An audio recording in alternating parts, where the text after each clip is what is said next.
kalau nggak salah hari Senin ya. Jadi kita akan laksanakan online. Eh, Materi kita sebetulnya tinggal 3 pertemuan lagi.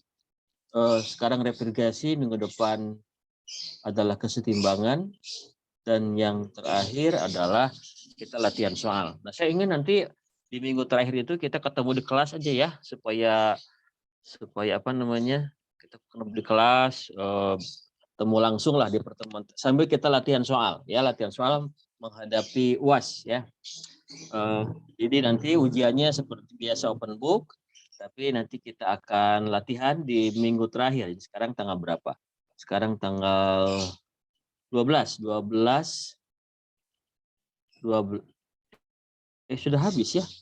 12, sebentar. Itu ujian tanggal berapa ya UAS tuh? Tanggal 30 Mei, Pak. UAS Mei, sebentar. Bulan Mei saya lihat dulu kalender ya. UAS itu tanggal 30 Mei. 30 Mei sampai 3 Juni ya. Mei sampai 3 Juni. Nanti si online minggu terakhir kita di kelas lah. Untuk membiasakan suasana lah. Suasana sampai kita ketemu, karena kita belum pernah ketemu kan. Secara tatap muka. Kuliahnya jam 8 aja ya. Nanti kita carikan kelasnya yang kosong di tanggal 26 untuk latihan soal. Karena kalau latihan soal itu kan kita bisa interaksi, bisa nanya secara langsung ya. Baik, hari ini kita bahas tentang ini adalah terutama bidang biasanya untuk refrigerasi ini untuk kulkas, untuk AC. Ini ada siklus refrigerasi, ada 4 langkah. Proses 1-2 adalah isentropik, 2-3 isobar, entalpi, 4-1 adalah isobar lagi. 2 isobar, 1 isentropik, dan 1 ya. Nah, sekarang kita bikin apa sih kalau ada AC di sebuah ruangan kok udaranya jadi dingin? Sebetulnya apa sih yang terjadi? Ya, sebetulnya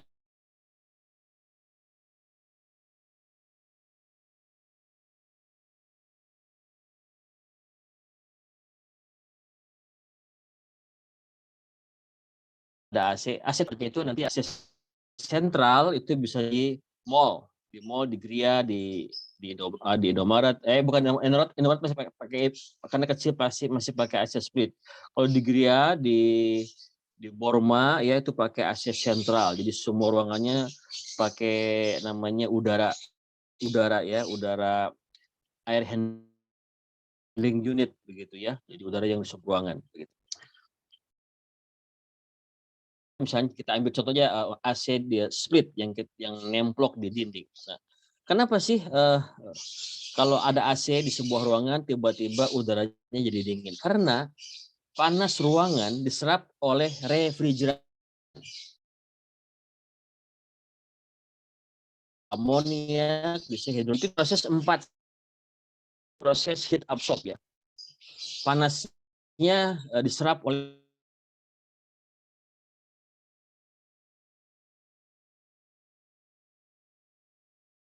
tembaga dalamnya itu berisi freon. Nah, si freonnya ketika dia menyerap panas, dia berubah fasa dari liquid menjadi uap atau menjadi gas ya. Karena dia berubah fasa ya. Namanya freon.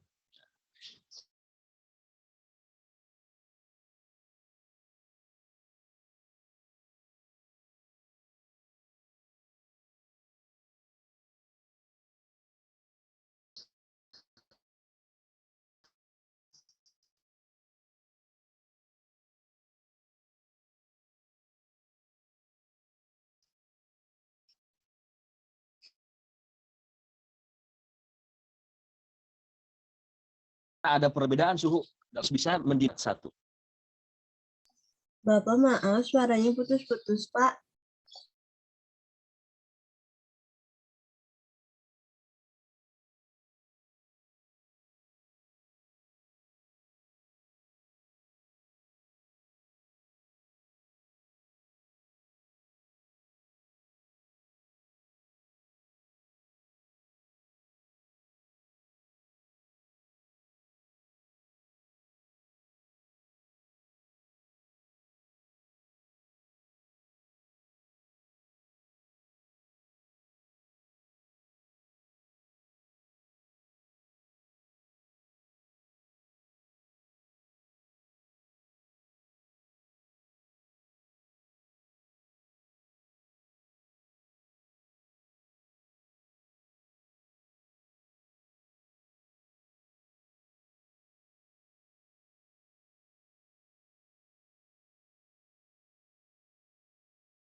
Maaf gangguan. Nah, tadi kok terlempar ya.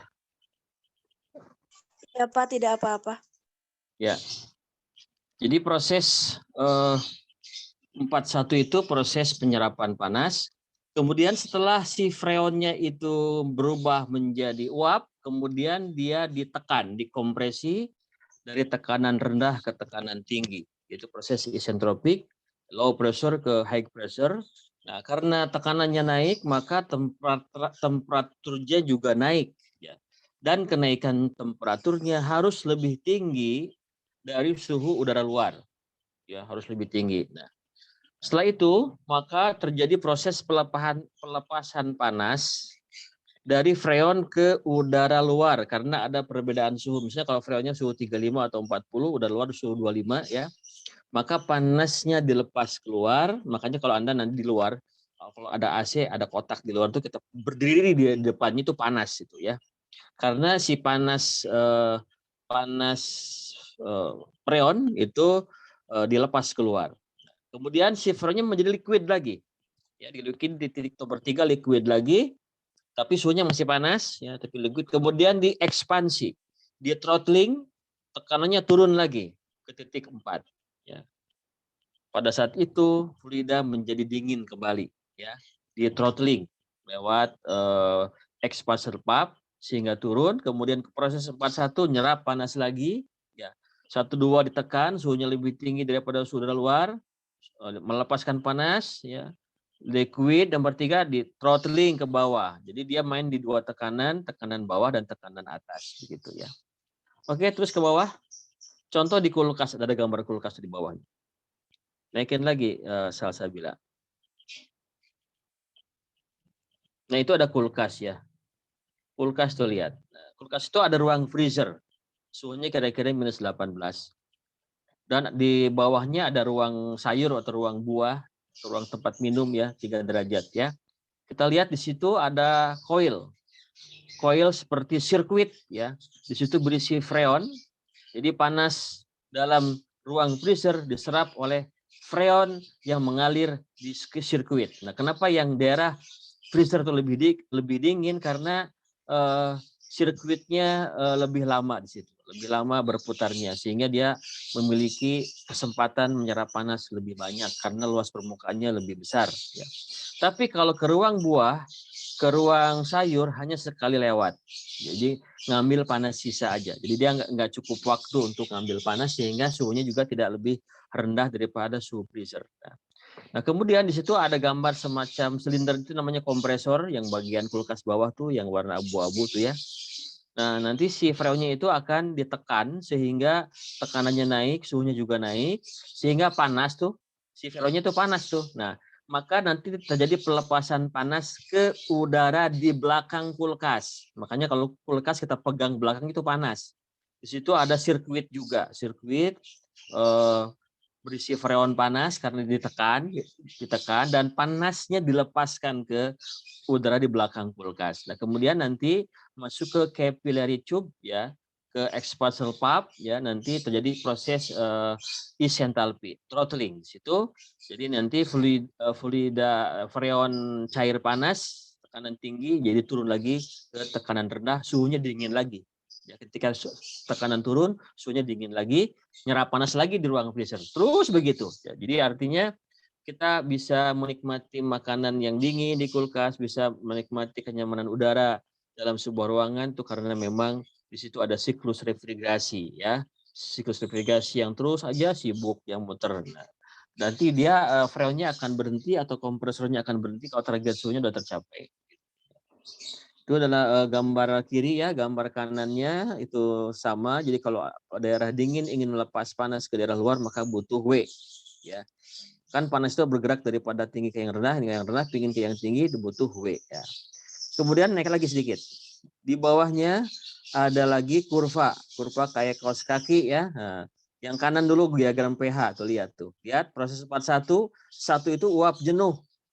Ya, uap jenuh ya 41 dilihat di yang kanan, uap jenuh satu, kemudian dikompresi secara isentropi ke titik 2, kemudian dia didinginkan, melepas panas keluar, isobar juga ya, 34 throttling isentalpi. Ya kalau diagram PS-nya kita lihat 1 2 itu lurus karena dia isentropik, 41 itu isobar karena dia ada di tekanan tetap. Kemudian biasanya ke titik 2 ini adalah superheated, jadi uapnya di luar kaos kaki ya. Di uapnya superheated nanti dia akan mendekati kaos kaki kanan, kemudian mendingin lagi ke titik 3. Titik 3 adalah liquid 100% ya, yang paling kiri begitu. Nah, oke, kira-kira begitu gambaran dari siklusnya dengan gambaran di diagramnya. Ya, halaman 2. Halaman 2, Dek.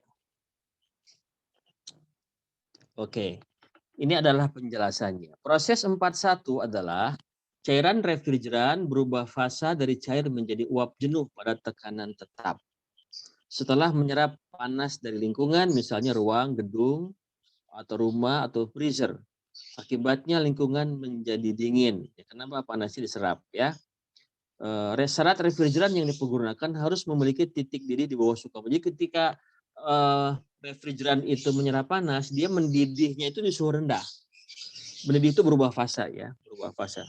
Nah ini yang bisa dijadikan refrigeran adalah amoniak mendidih suhu minus 33, CO2 mendidih suhu minus 78, sulfur dioksida minus 10, metil klorida minus 24, etil klorida plus 13, freon minus 29, dan hidrokarbon propan minus 43. Dan setiap kilogramnya itu berapa jumlah panas laten itu panas perubahan fasa ya. Itu 1000 untuk amoniak 1370 kilojoule per kilogram.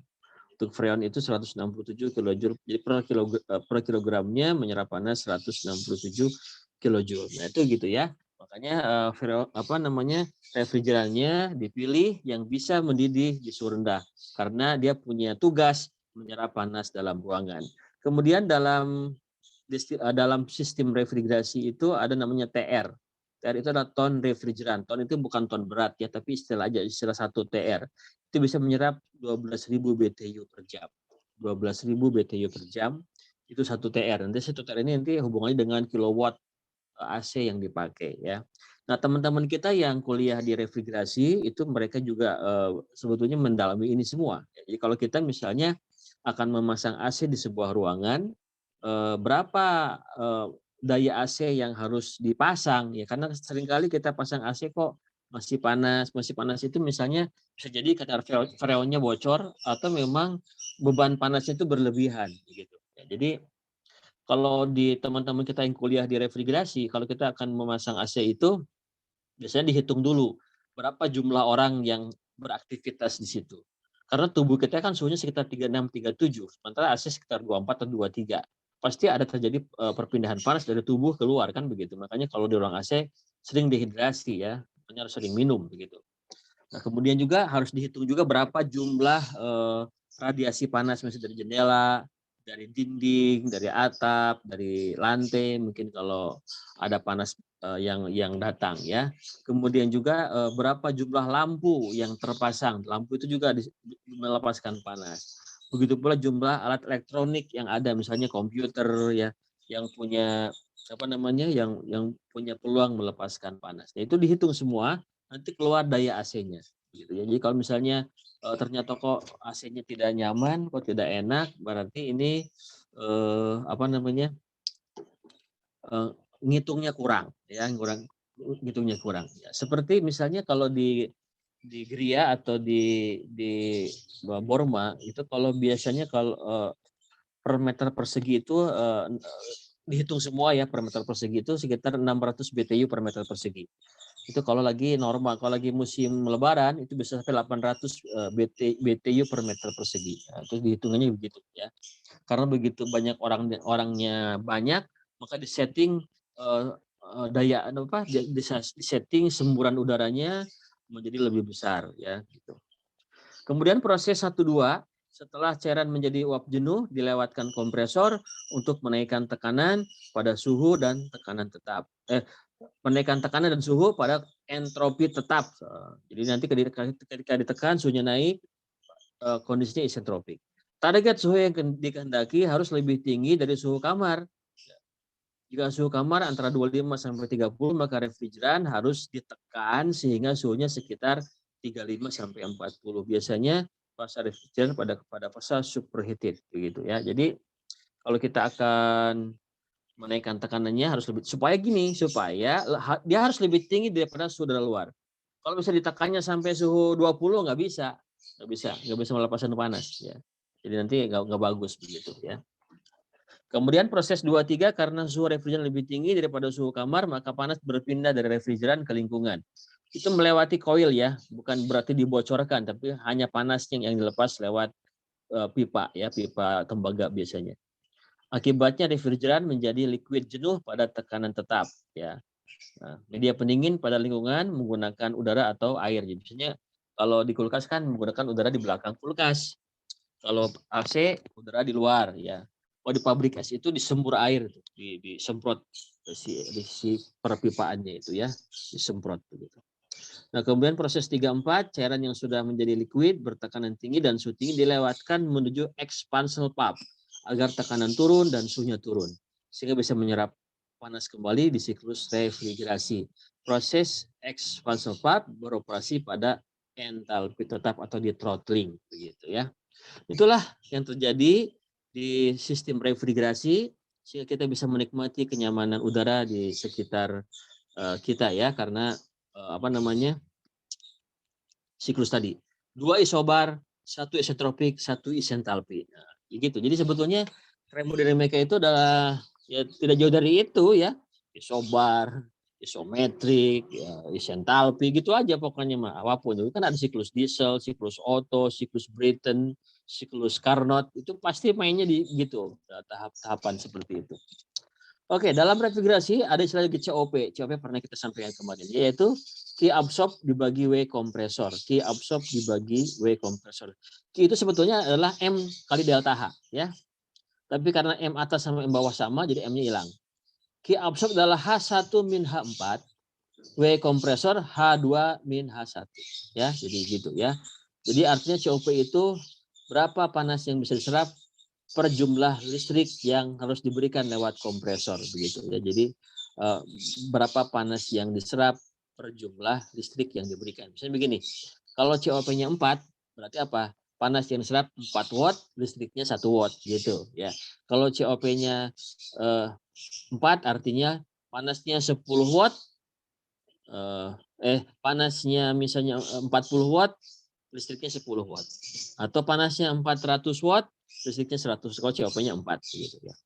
Kemudian beberapa aplikasi untuk refrigerasi itu pertama adalah lemari es atau kulkas ya. Kedua adalah AC atau air conditioner ya. Ketiga adalah water chiller. Water chiller air pendingin tapi suhunya di bawah suhu kamar. Misalnya masuk suhu 3 derajat, keluar 15 derajat gitu untuk pendinginan ya, pendinginan tapi pakai suhu kamar ya.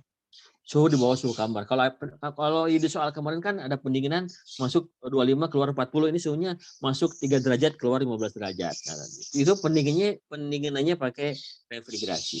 Kemudian preparasi bahan makanan dan minuman juga menggunakan refrigerasi seperti kalau kita ke Gria atau ke Borma seperti es krim, nugget, kemudian butter cheese ya, kita masih simpan dalam sebuah wadah khusus, di situ ada pendingin juga kotak makanan. Karena salah satu untuk menghambat pertumbuhan mikroba supaya tidak busuk ada dua cara. Pertama dipanaskan atau didinginkan, begitu ya. Nah, yang nomor 5 adalah pencairan gas seperti pencairan LNG, begitu ya. Kemudian dalam sistem refrigerasi juga ada namanya siklus kaskade. Siklus bertingkat, ya bertingkat itu menggunakan dua siklus dengan dua refrigeran yang berbeda, di mana makin ke bawah makin rendah suhunya. Namanya siklus kaskade, ya. Dengan pendinginan sistem siklus kaskade ini, gas alam bertekanan tinggi didinginkan secara bertahap dengan 3 fluida kerja, yaitu propan, etilen, dan metan. Dalam sistem pencairan gas alam ini, gas alam melewati alat penukar panas, heat exchanger, yang temperaturnya semakin rendah. Oke ya. Oke, lanjut ke halaman berikutnya. Halaman 3, Neng. Stop. Oke. Nah, ini adalah siklus kaskade di mana refrigerantnya itu ada 3 tahap. Pertama pakai siklus propan, siklus etilen, dan siklus metan, di mana makin ke bawah suhunya makin rendah. Ya, contoh misalnya gas alam. Gas alam ini tekanannya 500 PSI masuk ke HE1. Turun suhunya menjadi T1. Nah, kenapa panasnya turun? Karena panasnya diserap oleh siklus propan. Siklus propan itu mengambil panas di HE1 dan siklus propan mengambil panas di siklus etilen. Gitu ya. Mengambil panas di siklus etilen di kondensornya ya. Kemudian dikompresi, kemudian siklus propan melepaskan panas pakai air pendingin. Ya, suhunya 25 begitu ya. Itu di sistem pendinginan di HE1. Kemudian keluar dari HE1 T1 masuk ke HE2. Panasnya diserap oleh siklus etilen. Jadi panasnya diambil oleh siklus refrigerator di etilen, dan siklus etilen juga mengambil panas di siklus di bawahnya, siklus metan. Kemudian di kondensor panasnya dilepaskan ke siklus propan, begitu ya. Jadi namanya kaskade bertingkat, begitu. Nah, selanjutnya dari HE2 keluar T2 masuk ke HE3, temperaturnya turun, diambil panasnya seluruhnya oleh siklus metan, ya. Kemudian panasnya dilepas ke siklus di atasnya, siklus etilen. Sehingga gas alamnya jadi T3, kemudian diekspansi lagi, diturunkan tekanan lagi jadi liquid, jadi LNG cair. Yang tidak mencair yaitu fuel gas, ya, full gas ya. Yang LNG-nya dilanjut sesuai dengan target suhu, suhu berapa dia itu bisa berubah fasa. Nah, temperatur NG T4 lebih kecil daripada T3, lebih kecil daripada T2, lebih kecil daripada T1. Oke. Terus ke bawah lagi.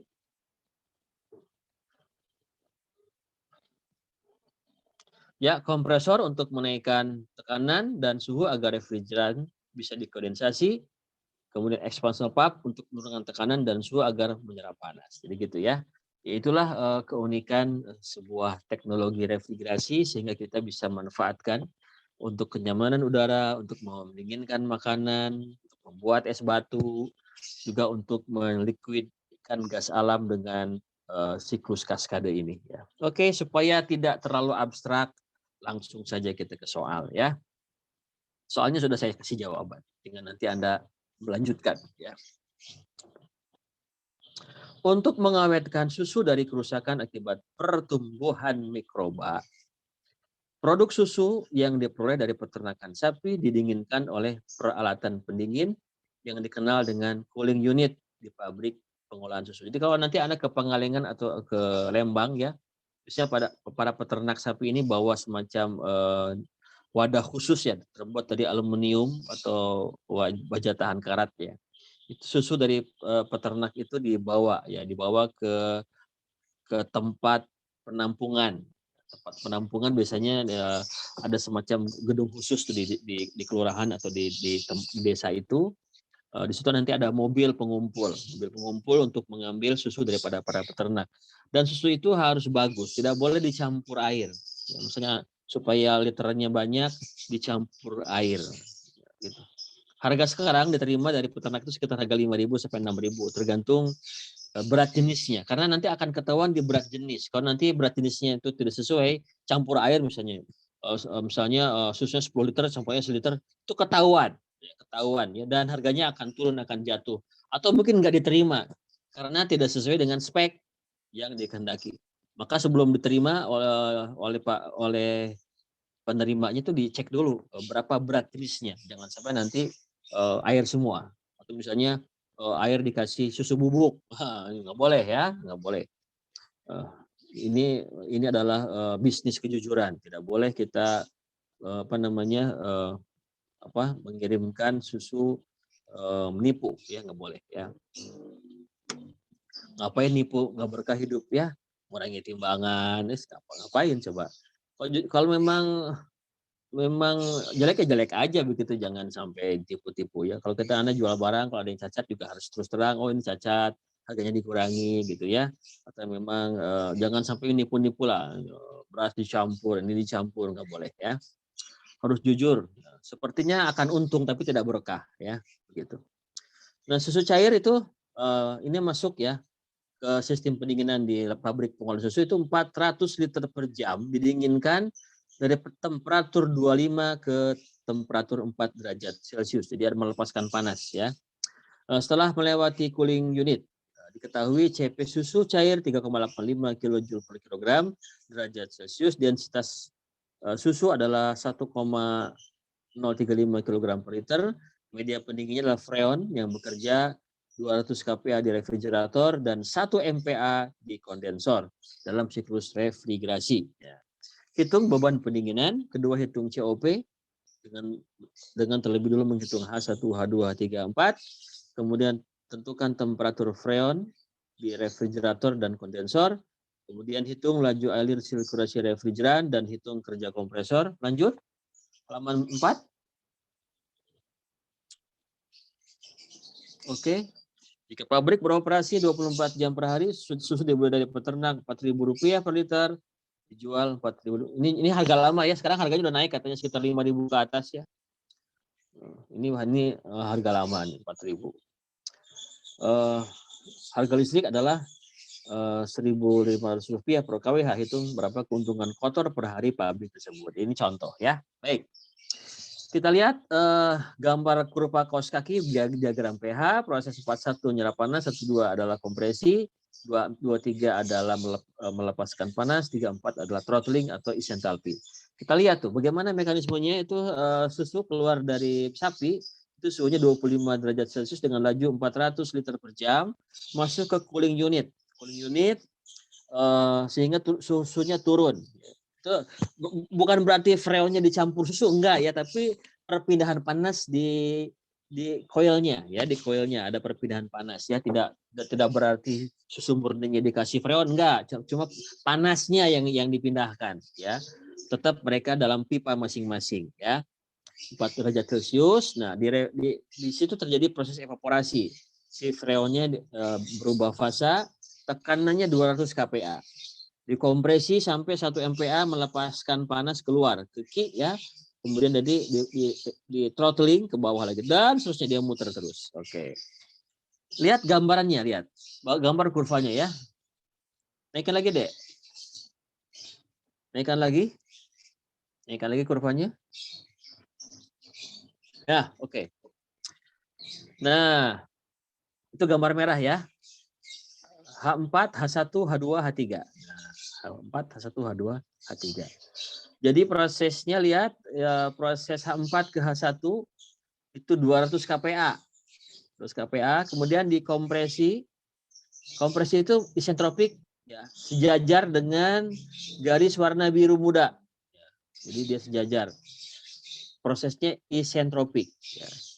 Sehingga dia agak di luar kurva. Jadi gini, titik 1 adalah kurva paling kanan kaos kaki. Nah, tapi titik 2 di luar kaos kaki. Tapi dia superheated artinya ya. Kemudian proses 2-3 itu 1 MPa, proses pendinginan, bukan pendinginan, pengubahan cairan pelepasan panas, nanti jadi cair. Kemudian proses 3-4 throttling. Ya, throttling. Ya. Kuncinya adalah di titik 1 sama titik 3. Titik 1 adalah kurva kaos kaki paling kanan, titik 3 kurva kaos kaki paling kiri. Itu kuncinya di situ ya. Oke. Nah, itu adalah siklusnya. Berada di 200 kPa dengan 1 MPa. Sekarang kita jawab dulu satu-satu ya. Jawaban A, beban pendinginan Q absorb adalah V. V itu sebetulnya laju tadi. V kali rho kali CP kali DT. Q absorbnya V-nya 400 liter per jam. Rho-nya 1,035 kg per liter. Kemudian CP dari susu 3,85 kJ per kilogram derajat Celcius. Delta T-nya adalah 25 kurangi 4. Ya. V kali rho kali CP kali DT. Berarti beban panas yang diambil adalah 33.471,9 kJ per jam. Gitu ya. Kilojoule per jam. Nah, oke, sekarang lihat berapa entalpi di titik 1, titik 2, titik 3, titik 4. Lihat gambar. H1 itu kira-kira H1 240 kJ. Jadi jatuhkan ke bawah ya. Di bawah adalah sumbu X-nya adalah entalpi ya, jatuhkan ke bawah. Itu kira-kira 240 ya. Kemudian dia miring mengikuti garis sejajar warna biru ke H2. Entalpinya 280 ya. 280. Ini kira-kira aja. 280 kJ per kilogram. Nah, kemudian dia isobar melepaskan panas ya di datar tuh, datar atas 1 MPa ke H3. H3 adalah ke titik kaus kaki paling kiri di tekanan 1 MPa. Itu entalpinya 105. 105. Kemudian dijatuhkan throttling ke H4 ya. Jadi 105 juga ya kilojoule per kilogram begitu. Nah, jadi lengkap sudah semua entalpi di titik 1, 2, 3 dan 4. COP adalah sebetulnya di depannya ada MR. MR kali H1 min H4 dibagi MR kali H2 min H1. Tapi karena MR atas sama MR bawah sama, jadi yang dilihat adalah entalpinya. 240 min 105 dibagi 280 dikurangi 240. Berarti sama dengan 3,375. Itu COP-nya. Artinya apa? Panasnya 3,375 watt, listriknya 1 watt. Atau panasnya 33,75 watt, listriknya 10 watt gitu. Atau listriknya panasnya terserap 3.375, listriknya 1.000 watt. Begitu kira-kira pengertian COP itu. Jadi berapa jumlah panas yang diserap per jumlah listrik yang diberikan untuk mengoperasikan kompresor. Kemudian coba lihat di 200 kPa, kita lihat di garis H1 ke H4. Berapa suhunya ya? Berapa suhunya? Kita lihat suhunya dia antara 0 dengan ya, jadi garis H4, garis merah di H4 ke H1 warnanya merah tuh. Di atas itu ada garis biru, itu suhunya 0 derajat, di bawahnya ada garis bawah minus 20. Jadi kira-kira 200 kPa itu berapa? Minus 10 derajat Celcius. Ya. Suhunya minus 10 derajat Celcius. Sementara kan tadi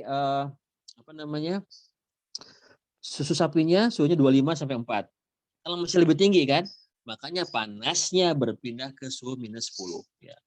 Minus 10 itu adalah perubahan fasa freon. Kemudian di 1 MPa suhunya 40 derajat Celcius. Makanya panasnya bisa dilepas keluar karena di luar suhu udaranya adalah 25 sampai 30. Makanya terjadi proses pelepasan panas ya. Karena suhunya 4. Makanya pertanyaan C, suhu di refrigerator sekitar minus 10 dan suhu di kondensor sekitar suhu 40. Nah, begitu ya. Kemudian sekarang berapa jumlah freon yang harus disirkulasikan? Laju alir sirkulasi Q absorb adalah massa freon dikalikan selisih entalpi. MR H1 min H4 ya. Maka MR sama dengan Q absorb dibagi H1 min H4. Ya, 3347 1,9 dibagi 240 min 105 sama dengan 247,94 kilojoule per kilogram. Itu adalah jumlah freon, jumlah refrigeran yang mengalir. Nah, W kompresor adalah WMR kali H2 min H1. 247,94 MR-nya dikalikan 280 min 240 adalah 9.917,6 kilojoule per kilogram. Oke, lanjut halaman bawah. Halaman bawah lanjut. Oke. Nah, karena 1 jam itu 3.600 detik, maka W kompresor 9917,6 kilojoule per jam dikalikan 1 jamnya 3.600 detik sama dengan 2,375 2,755 kilojoule per detik atau 2,755 kilowatt. Nah, itu dalam jumlah listrik yang harus dipasang untuk menggerakkan kompresor. Oke, sekarang hitungan bisnis ya. Pemasukannya 400 liter per jam dikalikan 24 jam per hari. Kita punya margin keuntungan Rp500, 4.500 kurangi 4.000 ya. Maka total per hari adalah 4,8 juta. Ya, itu untuk pemasukannya ya. Pemasukan untuk jasa pendinginan. Kemudian pengeluarannya adalah listriknya 2,755 kilowatt dikalikan 24 hour. Jadi KWH ya. 2,755 kali 24 KWH. 1 KWH harganya Rp1.500. Maka listrik yang dibayarkan adalah Rp99.180. Itu untuk mengoperasikan kompresornya. Maka laba kotor adalah 4,8 juta dikurangi 99.180 adalah Rp44.700.820 per hari. Sekali lagi ini adalah laba kotor. Belum ada laba untuk urusan kendaraan, urusan peralatan, gaji karyawan, untuk penerangan barangkali, untuk alat listrik yang lain kan belum dihitung tuh ya, belum dihitung. Makanya laba kotor. Itulah bisnis pengolahan susu yang diambil dari peternak dengan media pendinginan. Oke, saya kira ini bukan PR karena sudah saya kasih jawaban. Oke ya. Sekarang nomor 2. Nomor 2, pabrik es PT Sentosa memproduksi es balok dengan kapasitas 1,8 ton per jam. Bahan baku es menggunakan air masuk suhu 25 derajat Celcius untuk dibuat es dengan suhu 0 derajat Celcius di refrigerator. Nah, diketahui kapasitas panas air, CP air 4,2 kJ per kilogram derajat Celcius. Kalor pelelehan es 334 kJ per kilogram. Media pendingin jenis freon bekerja pada 200 kPa di refrigerator dan 1 MPa di kondensor. Ya, sekarang tadi pendinginan susu ya. Sekarang bagaimana bikin es balok ya? Bikin es balok atau bikin es batu. Hitung beban pendinginan, hitung COP, tentukan H1, H2, H3, H4, tentukan suhu freon 34 di refrigerator dan kondensor. Nah, hitung laju arus sirkulasi. Ke pabrik berproduksi 12 jam per hari, es dijual Rp400 per kilogram, sementara harga listrik Rp1.500 per kWh. Hitung berapa laba kotor. Baik. Nah, sekarang begini. Sekarang berapa sih panas yang dilepaskan ketika berubah wujud jadi es? Pertama, air pada suhu 25 menjadi es suhu 0 derajat. Mula-mula air itu suhunya 25, turun. 25 ke 0 derajat air, masih air ya. Jadi 25 ke 0 derajat air. Kemudian dari 0 derajat air, cair ya, menjadi 0 derajat es. Nah, gitu ya. Jadi bukan MCPDT aja, tapi juga M kali lambda. Nah, nanti 0 derajat cair ke 0 derajat es itu suhu tetap masa berubah. Maka kalor beku sama dengan kalor leleh es. Kalor beku sama dengan kalor leleh es. Nah, gitu ya. Makanya nanti entalpi perubahannya mengandung entalpi kalor pelelehan. Ada kalor laten ya. Jumlah esnya adalah 1,8 ton per jam atau 1.800 kg per jam. Nah, Q absorb adalah MCPDT plus M kali kalor leleh. Karena MCPDT itu untuk perubahan suhu dari 25 ke 0 masih air. Kalau pelelehan nggak ada perubahan suhu tapi dia berubah wujud. Jadi cair ke beku. Jadi sama dengan MCPDT plus M kali kalor leleh. M-nya dikeluarkan dalam kurung CPDT plus H leleh. Nah, gitu ya. Maka M-nya 1.800 kJ per jam dikalikan 4,2 kJ per kilogram derajat Celcius, delta T-nya 25 kurangi 0 plus 334 kilogram. Itu pakai titik 2 ya nanti ya. Harusnya di spasi itu salah tuh. Maka Q absorb-nya adalah 790.200 kJ per jam. Nah, gitu ya. Di 790.200 kilojoule per jam. Nah, karena tekanannya 200 kPa dengan 1 MPa, maka soal nomor 2 ini sama dengan soal nomor 1 ya. Karena sama-sama tekanannya 200 kPa. Jadi nanti COP-nya sama, kemudian berapa suhunya sama suhu di kondensor maupun suhu di evaporator.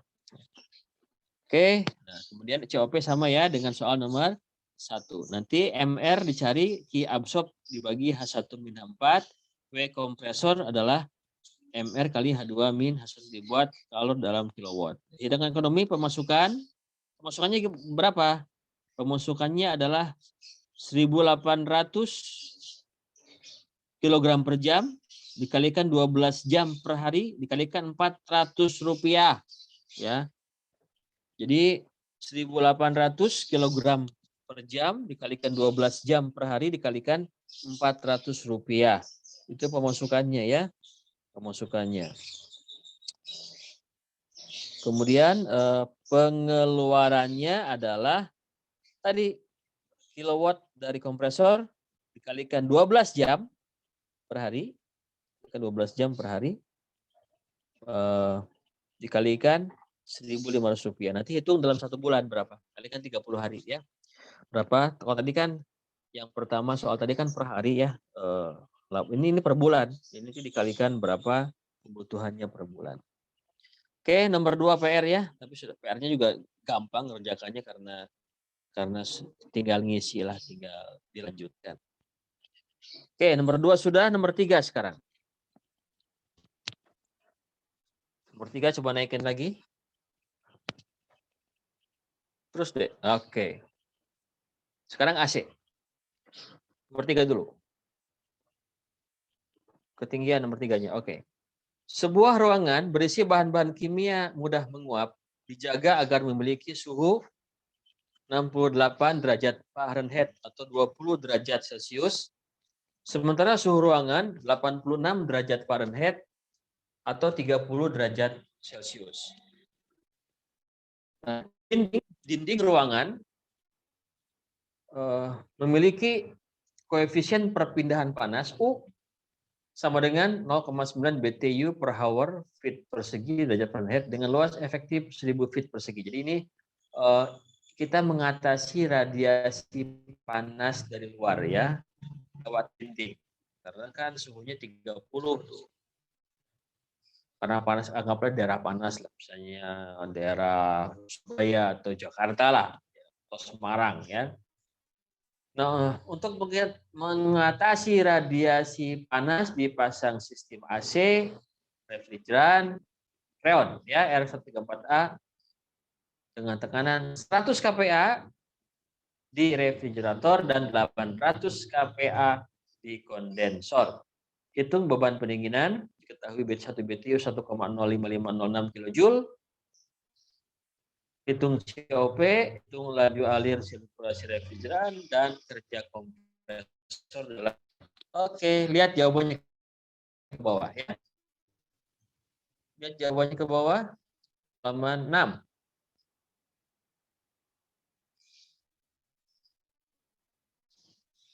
Oke. Lihat 100 kPa tuh lihat. Sembunyinya. H4 ke H1. Terus miring dia ke H2. Datar lagi ke H4. Oke, itu adalah siklusnya ya. Ini lap. Jadi di bawah dua strip di bawah 1 MP ya. Suhunya sekitar kalau yang di bawah itu sekitar berapa tuh? Kalau di bawah ya sekitar mungkin minus 25 ya, minus 25-an ya, minus 25. Sekitar itu ya. Kalau yang di atas sekitar 35. Jadi masih lebih tinggi dari tekanan 800 sekitar 35. Jadi masih lebih tinggi daripada udara luar. Beban pendinginan rumus lain Seivik MCPDT dan UA delta T. Jadi Q itu bisa MCPDT, Q itu bisa MCPDT plus MK lambda. kalau menyangkut radiasi. O-nya 0,9 BTU per jam feet persegi derajat planet. Luasnya 1000 feet. Delta T-nya adalah 86 kurangin 08 Fahrenheit, ini positif ya. Nah, panas yang harus diambil adalah 16.200 BTU per jam. Ya. 16.200 BTU per jam. Nah, kemudian satu BTU itu adalah 1,05506 kilojoule. Nah, maka dikalikan, nanti BTU-nya hilang. Jadi panas yang harus diambil adalah 17.092 kilojoule per jam. 17.092 kilojoule per jam. Ya. Nah, kemudian kita lihat berapa entalpinya karena kita punya data yang baru. 100 kPa dengan 800 kPa. 100 kPa itu kita lihat H1-nya adalah sekitar 230. Kira-kira aja nih. Kemudian dia miring ke H2 mengikuti garis isentropik yang garis warna biru muda. Itu kira-kira 275. Ya, 275 ke bawah ya. Kira-kira ini ya, karena Pak boleh 273 boleh, tergantung matanya ya. Pokoknya kira-kira ya, nggak cermat tidak apa-apa. Yang penting karena skalanya juga skala prediksi gitu ya. Kemudian H3-nya langsung ke kaos kaki paling kiri itu sekitar 90. Sekitar 90. Kira-kira juga. Pak boleh 85 atau 87 atau 93 boleh, nggak apa-apa ya. Ini kan juga kira-kira. Throttling ke bawah ke H4 karena isentalpi. Tidak ada perubahan entalpi. Sama, jadi H3 sama dengan H4 sama-sama 90 ya. Nah, di COP-nya adalah 230 min 90 dibagi 275 min 230, 3,11. Itu COP-nya. Artinya apa? Panas yang diserap listriknya 1 watt, panas yang diserap 3,111 watt gitu ya. Terus ke bawah lagi, Dek. Ke bawah. Oke, ya, baik. Nah, kemudian suhu refrigerator minus 25. Nah, cari MR. Kayak tadi ya, MR itu gimana? Q absorb dibagi H1 min H4. W kompresor, MR kali H2 min H1. Ya, PR ya. Nah, PR. Kalau sudah kasih tahu, nih gampang kerjakannya ya. Oke, nomor 3 PR ya. Nanti PR-PR yang sudah ditugaskan dulu tuh dikumpulkan. Nanti di minggu terakhir dikumpulkan di Google Classroom. Nanti saya kasih tunjuk ya Google Classroom-nya. Oke. Nomor 4 sekarang. Nomor 4. Sebuah siklus refrigerasi bekerja dengan freon 134A. Kenapa kok saya sering pakai freon? Karena memang gambarnya yang banyak ini ya. Gambarnya yang banyak di freon. Sebagai fluida kerja, siklus tersebut bekerja pada tekanan 100 kPa di refrigerator dan 0,9 kPa di kondensor. Jadi sekitar 900. Jadi masih satu strip di bawah 1 MPa. Ya. Nah, hitung COP, sebentar. Nah, laju alir refrigerannya dikasih tahu 0,08 kg per detik. Nah, dikasih tahu ya. 0,08 kg per detik dalam siklus tersebut. Hitung COP H1, H2, H3. Caranya sama ya. Pakai gambar itu.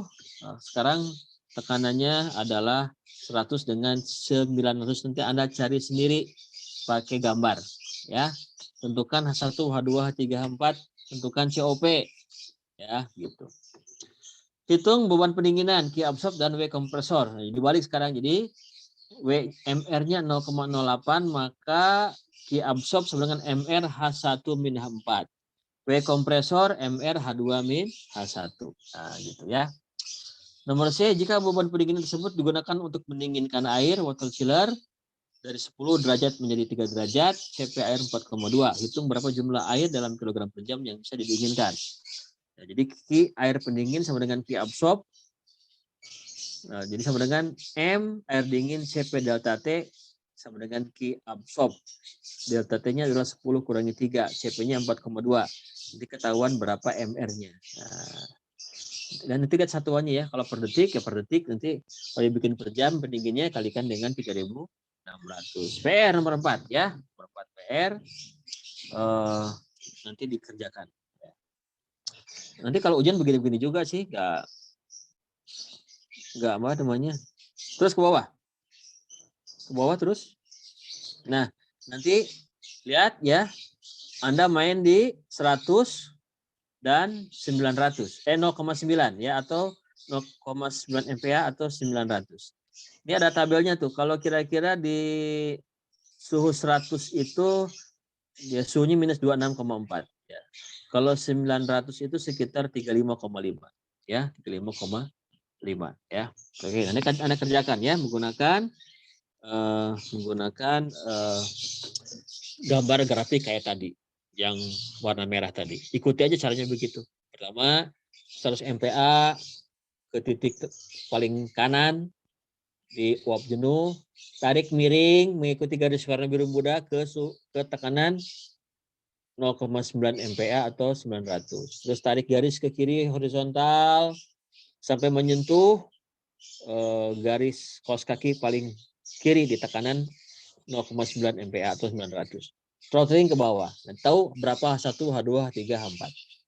Oke ya. Yang terakhir bukan PR, yang terakhir, tapi sudah saya kasih jawaban ya. Sebuah siklus navigasi bekerja dengan siklus metan. Siklus tersebut bekerja pada tekanan 0,25 MPa di refrigerator dan 2 MPa di kondensor dengan temperatur 250 Kelvin. 250 Kelvin. Beban pendinginan kapasitasnya 15 ton. Refrigerasi atau 15 TR. Gambarkan siklus tersebut di pH terlampir. Kemudian hitung laju massa refrigeran yang dibutuhkan, hitung efisiensi kompresor. Nah, sekarang pakai efisiensi ya. Tentukan laju perpindahan panas di evaporator dan kondensor, tentukan COP. Oke. Langsung ke bawah, halaman terakhir.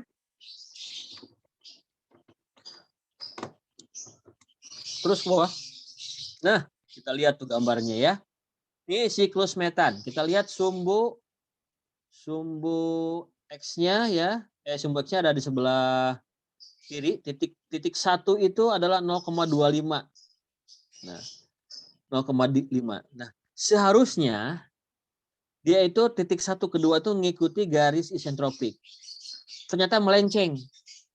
Jadi H2-nya itu menuju suhu 250. Kita lihat ada gambar lengkung. Itu lengkung itu suhunya yang bawah 240, yang 240 sama ada garis suhu tuh.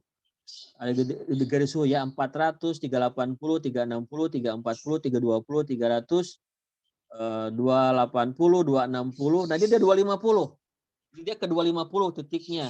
Nah, di situ ya, dapat 250 di situ. Nah, ketemu entalpinya H2-nya 850 kilojoule per kilogram. Harusnya mengikuti garis isentropik, yaitu ke 760 itu. Ya, itu harusnya H2 ini ke H2 aksen ya. Jadi realitanya ke H2 850 kilojoule per kilogram, harusnya H2 aksen 760 mengikuti garis isentropik ya. Tapi enggak apa-apa, ini karena nanti kita akan lihat efisiensi. Kemudian dia horizontal ke titik 3, ya titik 3 terus jatuh ke bawah ke titik 4. Titik 3 itu 280 ya. H1 600. H2 850, H2 aksen 760. Sekarang kita lihat jawabannya. Lihat jawabannya ke bawah ya. Terus ke bawah, Dek. Nah, ini jawabannya. Ini bukan PR ya. Kapasitas refrigerasi adalah massa refrigeran H1 min H4. Kapasitasnya adalah 15 ton refrigeran. 15 TR. 1 TR itu berapa tadi? TR itu kan 1 TR 12.000 atau 12660,7 kilojoule per jam. 1 TR kan 12.000 BTU atau 12.660,7 kilojoule per jam. Maka kapasitas refrigerasi 15 TR itu setara dengan 189.910,5 kilojoule per jam. Nah, maka kebutuhan refrigerannya adalah 189.910,5 dibagi H1 min H4, 600 min 280. Sama dengan 593,47 kg per jam. Nah, itu ya. Kemudian efisiensi kompresor adalah H2 aksen min H1 dibagi H2 min H1 ini tadi ya kenapa melenceng. Nah, harusnya kan ke 760 tapi ini ke 850 lebih tinggi. Jadi nanti efisiensinya adalah 760 min 600 dibagi 850 min 600 kali 100%, 64%. Karena memang kompresor tidak selamanya bekerja ideal ya. Nah, sedangkan W kompresor kenyataannya adalah massa refrigeran H2 min H1. 593,47 kg per jam kalikan 1 jam 30 detik, 850 min 600. Sama dengan 41,21 kilowatt. Nanti diubah ke kilowatt. Watt adalah joule per detik ya. Joule per detik. Oke. Kemudian untuk evaporator itu harga mutlak ya. Beban pendinginan tuh ya massa refrigeran dikalikan H1 min H4 sama dengan 593,47 kali 1 jam 3600 detik 600 min 280 52,75 kilowatt ya.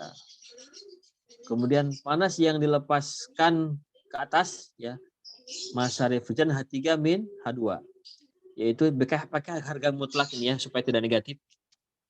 593,47 1 jam per 3.600 280 min 850. Harusnya ini minus ya.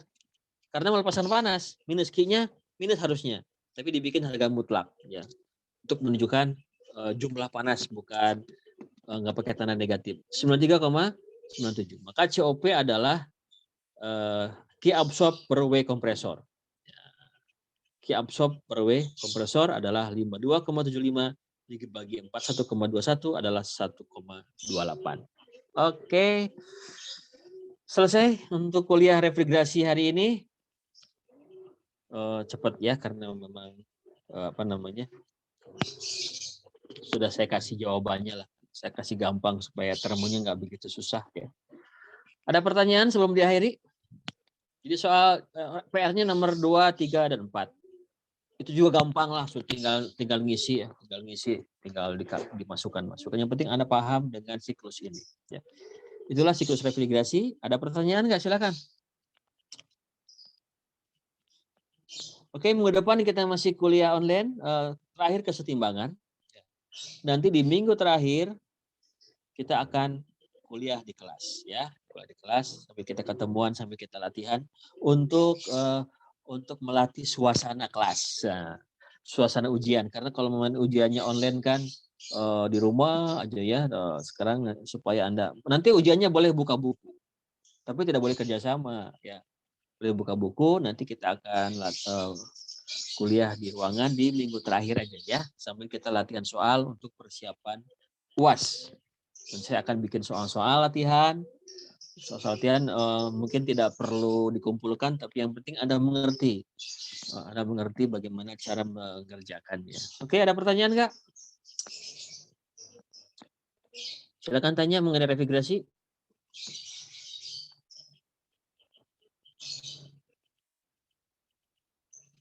Ada ya, cukup ya? Oke. Terima kasih atas perhatiannya pagi ini. Semoga sehat selalu. Pesan saya, doakan selalu orang tua kalian semoga sehat, panjang umur, diberikan kemudahan rezeki. Untuk orang tua kalian sudah wafat, meninggal dunia, doakan ya supaya mereka bahagia di kuburnya. Kemudian untuk kalian mungkin sudah tidak lagi bersama ayah ibu kalian, tetap doakan yang terbaik untuk mereka ya. Tetap kita harus doakan karena darah daging mereka mengalir dalam tubuh kita. Juga doakan para guru-guru kalian supaya sehat, panjang umur, diberikan keberkahan hidup. Tidak semua guru atau pengajar itu hanya mengajar, tapi juga dia mendoakan para muridnya agar mereka lebih bermanfaat menjadi generasi yang lebih baik di masa yang akan datang. Oke, kita doakan yang sudah wafat, semoga di kuburnya bahagia, yang sedang sakit, semoga diangkat penyakitnya, dipanjangkan usianya dalam syukur kepada Tuhan. Kemudian untuk yang sedang ditimpa duka, kesedihan, semoga diberikan kelapangan dan jalan keluar. Terima kasih atas perhatiannya, tetap semangat, semoga sehat selalu. Assalamualaikum warahmatullahi wabarakatuh. Waalaikumsalam warahmatullahi wabarakatuh. Waalaikumsalam warahmatullahi wabarakatuh. Terima kasih, Pak.